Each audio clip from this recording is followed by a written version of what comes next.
Hello दोस्तों, आज हमारे पास आ चुका है बोर्सो का BS30 प्रोजेक्टर। और ये प्रोजेक्टर मैं काफ़ी टाइम से यूज़ कर रहा हूँ, तो मैं आपको बताने वाला हूँ इस वीडियो के अंदर कि इसके अंदर क्या अच्छी बातें हैं, क्या बुरी बातें हैं, ये प्रोजेक्टर लेना चाहिए या नहीं, और ये 25,000 रुपये में आपको क्या क्या चीज़ें ऑफर कर रहा है और इसके कॉम्पिटिशन में आपको क्या क्या चीज़ें देखने को मिलती हैं। तो इस वीडियो के अंदर हम इसकी अनबॉक्सिंग करेंगे, इसका रिव्यू करेंगे, मतलब सारी चीज़ें देखेंगे। तो जल्दी से इस कमाल की वीडियो को शुरू करते हैं। तो सबसे पहले दोस्तों हम कर लेते हैं इसकी अनबॉक्सिंग, देखते हैं इसके अंदर बॉक्स कंटेंट में आपको क्या क्या देखने को मिलता है। तो दोस्तों ये है प्रोजेक्टर का बॉक्स, तो जल्दी से हम इसको ओपन करते हैं। तो दोस्तों जैसे ही हम इसको ओपन करते हैं तो यहाँ पर हमें एक पैकेट देखने को मिलता है जिसमें इसका रिमोट है, एक पावर केबल है और एक ऑडियो वीडियो की केबल है। और यहाँ पर हमें प्रोजेक्टर देखने को मिलता है, जैसा आप देख सकते हैं यहाँ पर हमारा प्रोजेक्टर है। बस ये चीज़ इसके अंदर देखने को मिलती है। तो जल्दी से हम इसकी पन्नी को हटाते हैं।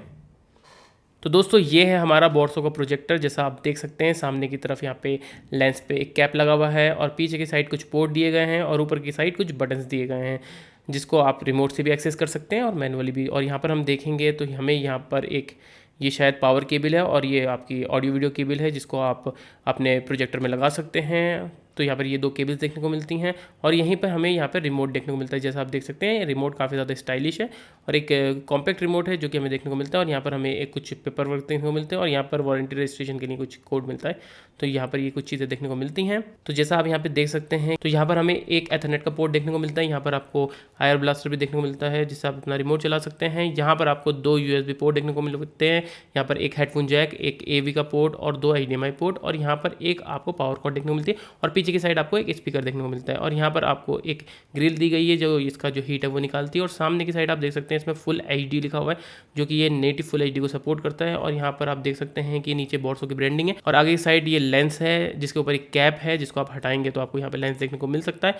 तो ये कैप इसकी सिक्योरिटी के लिए है। और यहाँ की बात करूँ तो यहाँ पर आपको एक फिल्टर देखने को मिलता है। आप इसको टाइम टू टाइम क्लीन कर सकते हैं। अगर इसके अंदर डस्ट आ जाती है तो आप इसको क्लीन कर सकते हैं निकाल के कभी भी, जब भी ये गंदा हो जाए। तो यहाँ पर आपको एक एयर फिल्टर देखने को मिलता है। और नीचे की बात करूँ तो यहाँ पर आपको दोनों माउंट देखने को मिलते हैं, मतलब एक आपका ट्राइपॉड के लिए भी और सीलिंग माउंट दोनों देखने को मिलते हैं। और यहाँ पर आपको एडजस्टमेंट के लिए, मतलब हाइट एडजस्टमेंट के लिए एक स्क्रू देखने को मिलता है जिससे आप इसको थोड़ा ऊपर नीचे कर सकते हैं। तो ये ऑल ओवर इसका एक ओवरव्यू है। तो दोस्तों सबसे पहले हम इसकी स्पेसिफिकेशन देख लेते हैं। तो यहाँ पर ये जो प्रोजेक्टर है ये फुल HD सपोर्ट करता है, मतलब नेटिव 1080p को सपोर्ट करता है। और जो इसकी ब्राइटनेस है वो आपको 10,000 ल्यूमेंस की देखने को मिलती है जो कि काफ़ी ज़्यादा ब्राइट है। और कोई भी आप मूवी देख रहे हैं जिसके अंदर कोई डार्क सीन आ रहा है या कोई वेब सीरीज देख रहे हैं जिसके अंदर डार्क सीन आ रहा है, तो यहाँ पर ये जो 10,000 ल्यूमेंस है इसकी ब्राइटनेस इतनी ज़्यादा है कि आपको वहाँ पर डार्कनेस फील नहीं होती है। अदरवाइज ज़्यादातर प्रोजेक्टर में ये शिकायत होती है कि उसके जो डार्क सीन आते हैं तो वहाँ पर आपको थोड़ी सी दिक्कत होती है देखने के लिए। तो यहाँ पर जो इसकी ब्राइटनेस है ना, तो यहाँ पर आपको कोई भी दिक्कत देखने को नहीं मिलती। और यहाँ पर मैं इसके फोकस की बात करूँ तो यहाँ पर आपको कोई भी मैनुअल फोकस देखने को नहीं मिलता है, यहाँ पर आपको इलेक्ट्रिक फोकस देखने को मिलता है। तो यहाँ पर आपको एक रिमोट देखने को मिलता है, तो उसकी मदद से आप बड़े आराम से इसके फोकस को एडजस्ट कर सकते हैं।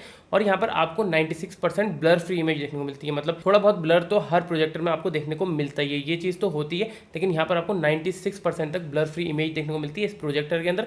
और साथ ही में आप इसके जो फोकस को है वो आप अपने रिमोट से एडजस्ट कर सकते हैं। यहाँ पर मुझे बस एक चीज़ कमी लगी है कि इसके जो साथ के कॉम्पिटिटर्स हैं जैसे लाइक E-Gate है वो आपको ऑटोमेटिक फोकस दे रहे हैं, मतलब आपको प्रोजेक्टर के साथ कुछ करने की ज़रूरत नहीं है। आप सिर्फ अपने प्रोजेक्टर को रखिए और सामने जो वॉल है या वो जो आपकी स्क्रीन है उसके हिसाब से खुद ब खुद एडजस्ट हो जाते हैं वो प्रोजेक्टर। लेकिन इस प्रोजेक्टर के अंदर ये चीज़ मुझे कमी लगी कि यहाँ पर आपको ऑटोमेटिक फोकस देखने को नहीं मिलता। इसमें आपको पूरी स्क्रीन एडजस्ट करनी पड़ती है, मतलब कॉर्नर्स भी सारी चीज़ आपको एक बार सेट करनी पड़ती है, उसके बाद ये सही हो जाता है। लेकिन अगर आप एक जगह से दूसरी जगह इसको बार बार मूव करते हैं तो वहाँ पर आपको ये दिक्कत ज़रूर देखने को मिलेगी कि आपको बार बार फोकस करना पड़ेगा रिमोट की मदद से। तो यहाँ पर ये ज़रा दिक्कत है और साथ में फोकस को भी आपको बार बार एडजस्ट करना पड़ता है। और यही बात करूँ, ये जो फोकस है वो मिनिमम 45 इंच तक की स्क्रीन को बनाता है और मैक्सिमम 300 इंच तक की बनाता है। और अगर मैं पर्सनल एक्सपीरियंस की बात करूँ तो यार 300 इंच में जब मैं जाता हूँ ना तो इतनी क्लियर पिक्चर नहीं रहती है। मतलब ये जो कंपनी वो तो दावा करती है कि यहाँ पर आप 300 इंच तक की स्क्रीन को आप देख सकते हो, लेकिन वहाँ तक जब जाते हो ना तो वहाँ पर इतनी क्लैरिटी आपको देखने को नहीं मिलती है। जो मुझे सबसे सही क्लैरिटी मिली वो अराउंड 100 से 150 इंच तक मुझे मिली है। उसके बाद मुझे ऐसा लगा कि क्लैरिटी में थोड़ा मतलब इतना मज़ा नहीं आया है। और आप आराम से इसमें 45 तो मिनिमम कर सकते हैं, तो आप अपनी वॉल के हिसाब से या अपनी स्क्रीन के हिसाब से आराम से एडजस्ट कर सकते हैं। लेकिन जो मैं सबसे बेस्ट पॉइंट बोलूँगा वो बोलूँगा कि आप 100 इंच के अंदर इसको यूज़ करिए, आपको बहुत ही अच्छी पिक्चर क्वालिटी देखने को मिलेगी। और साथ ही में इसके स्पीकर की बात करूँ तो इसका जो स्पीकर है वो इसकी बैक में दिया गया है और भाई वो बहुत ज़्यादा लाउड है, मतलब भरपूर तरीके से आपको बेस वगैरह सब कुछ देखने को मिलते हैं, मतलब डायलॉग सब कुछ हर चीज़ बहुत मज़े से सुनने को मिलती है और इसका बेस बहुत अच्छा है। तो यहाँ पर साउंड के मामले में मतलब आपको ऐसा नहीं होगा कि भाई मुझे आवाज़ ज़्यादा नहीं आ रही है, आवाज़ काफ़ी ज़्यादा आती है। और इसी में इसके साथ साइड में एक फ़िल्टर देखने को मिलता है जो कि इसकी डस्ट वगैरह के लिए होता है। जब ये ज़रा गंदा हो जाए तो आप इसका फ़िल्टर निकाल के उसको साफ़ करके दोबारा से लगा सकते हैं। तो यहाँ पर ये चीज़ें देखने को मिलती हैं। और यहाँ पर नीचे की तरफ आपको ट्राईपॉड और सीलिंग माउंट दोनों देखने को मिलते हैं। और साथ ही में इसके हाइट एडजस्टमेंट के लिए भी आपको एक स्क्रू देखने को मिलता है, जिसको आप थोड़ा बड़ा करेंगे तो उस हिसाब से इसकी हाइट ऊपर नीचे होगी, तो अपने वॉल के हिसाब से वो भी एडजस्ट कर सकते हैं। तो यहाँ पे जितना भी एडजस्टमेंट है ना वो मैनुअली है, मतलब इलेक्ट्रिक फोकस ज़रूर दिया गया है, लेकिन वो भी मैनुअली आपको अपने रिमोट से करना पड़ता है। और इसकी हाइट भी आपको मैनुअली मैनेज करनी पड़ती है। लेकिन ई गेट जो इसके अराउंड आता है, मतलब शायद इससे थोड़ा सा ही महंगा होगा, आई थिंक ये 26,000 का है, तो वो 27 या 28,000 का होगा।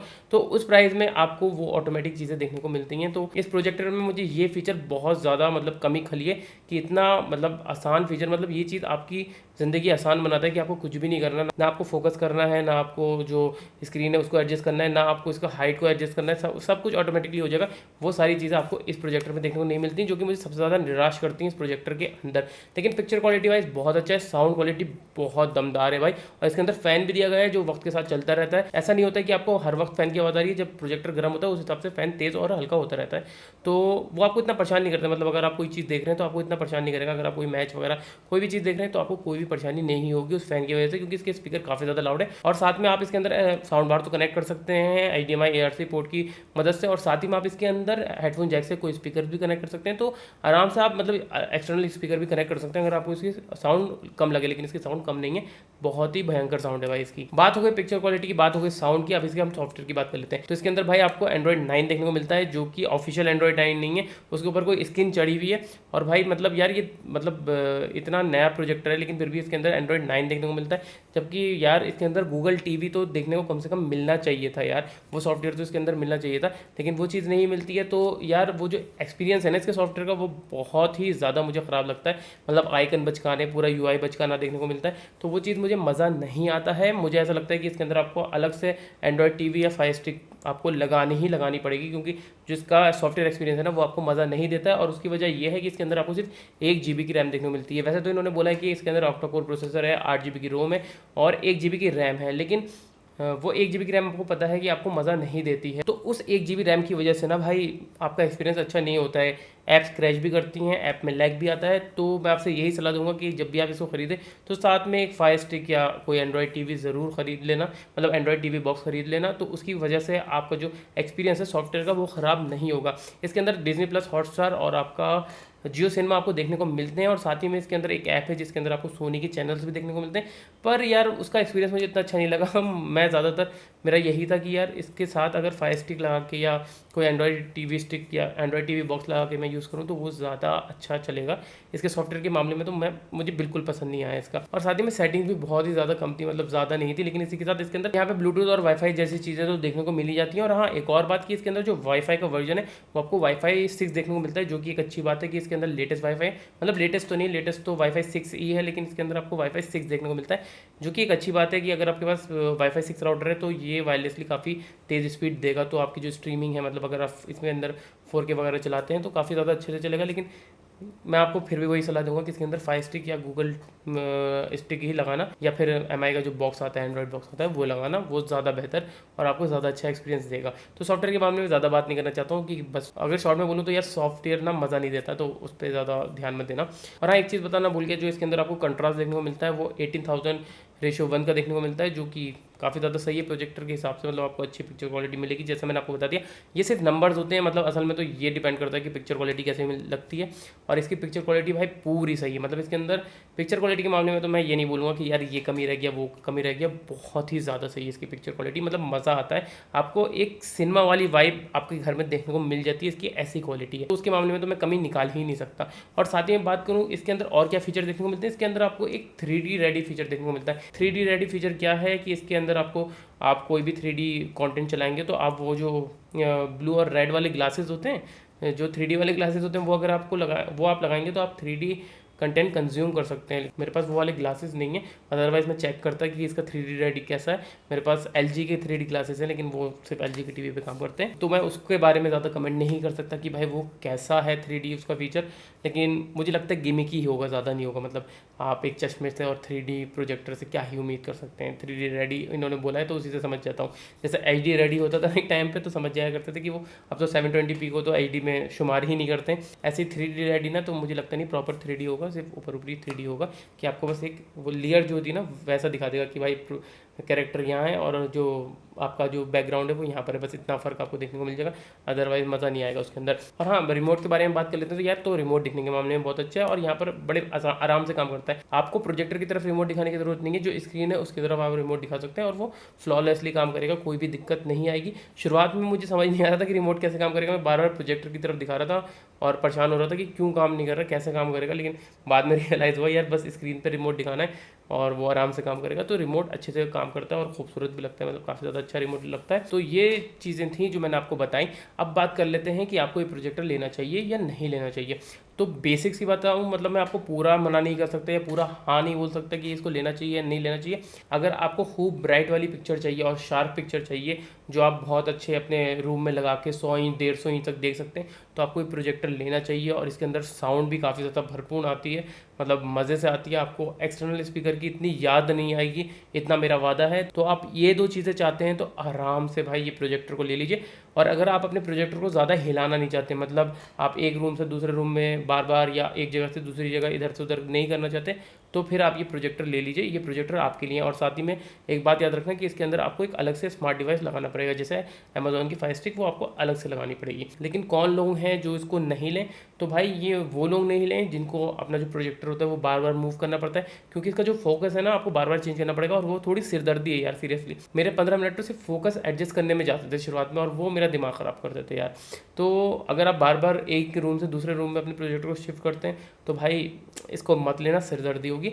ई गेट के जो ऑप्शंस हैं उसका लिंक मैं नीचे डिस्क्रिप्शन में दे दूंगा, तो वो आप खरीद सकते हैं, वो एक बेटर ऑप्शन होगा। जिनको फायर स्टिक अलग से नहीं लगानी है और उनको एक अच्छा एक्सपीरियंस चाहिए सॉफ्टवेयर का, भाई कि मैं भाई पैसे दे रहा हूँ, मैं अलग से पैसा खर्चा क्यों करूँ, तो भाई वो भी इससे दूर रहें, क्योंकि इसके अंदर आपको सॉफ्टवेयर एक्सपीरियंस अच्छा नहीं मिलता है। आप ई गेट का ही ले लें, क्योंकि इसके अंदर आपको जो फायर स्टिक है वो साथ में देखने को मिलती है, मतलब बंडल आती है, तो वहाँ पर आपका काम हो जाता है। मतलब आप उसको, मतलब आपको प्रोजेक्टर मिलता है और उसके साथ आपको फायर स्टिक भी मिलती है, जो ई गेट का i9 Pro है शायद, वो उसका लिंक नीचे डिस्क्रिप्शन में दे दूंगा, तो आप जाकर खरीद सकते हैं। वो भी one of the best projector है इस प्राइस रेंज के अंदर।